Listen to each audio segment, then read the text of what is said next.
അവർക്ക് അവിടെ നിന്ന് ഇങ്ങനെ വിളിക്കുന്നുണ്ട്, ഇങ്ങനെ രക്ഷപ്പെടുത്തണേ. പക്ഷെ ആ രണ്ടാമത്തെ പൊട്ടലിൽ എല്ലാം പോയി.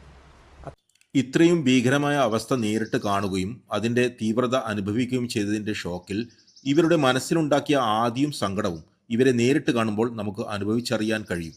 പലരുടെയും വീടുകൾ പൂർണ്ണമായോ ഭാഗികമായോ തകർന്നു. പ്രിയപ്പെട്ടവർ മരിച്ചു. ഒരു പ്രദേശം തന്നെ ഇല്ലാതായി. പലരും ഉള്ളിലെ വേദന പുറത്തു കാണിക്കാതെ പുഞ്ചിരിയോടെ ഞങ്ങളോട് പെരുമാറി. രക്ഷാപ്രവർത്തനത്തിന് വഴിയൊരുക്കാനായി യുദ്ധവേഗത്തിൽ പാലം നിർമ്മിച്ച രാജ്യത്തിൻ്റെ മിലിറ്ററി മുതൽ ദുരന്ത നിവാരണ സേന, ഫോറസ്റ്റുകാർ, ഫയർഫോഴ്സ്, നാട്ടുകാർ, ആംബുലൻസ്, ജീപ്പ്, JCB ഡ്രൈവർമാർ, വനിതാ വളണ്ടിയർമാർ, യുവജന സംഘടന പ്രവർത്തകർ, വ്യാപാരികൾ, കൂടാതെ സാമ്പത്തിക സഹായത്തിലൂടെ മലയാളത്തിൻ്റെ നന്മ നിറഞ്ഞ 1000 കൈകൾ എല്ലാം ഈ നാടിന് സഹായമായി അണിനിരന്നു. ആ കാര്യങ്ങൾ നമുക്ക് ഒരിക്കലും മറക്കാൻ പറ്റില്ല. എന്നാൽ ഇനിയാണ് ഇവർക്ക് സഹായം കൂടുതലായി വേണ്ടത്.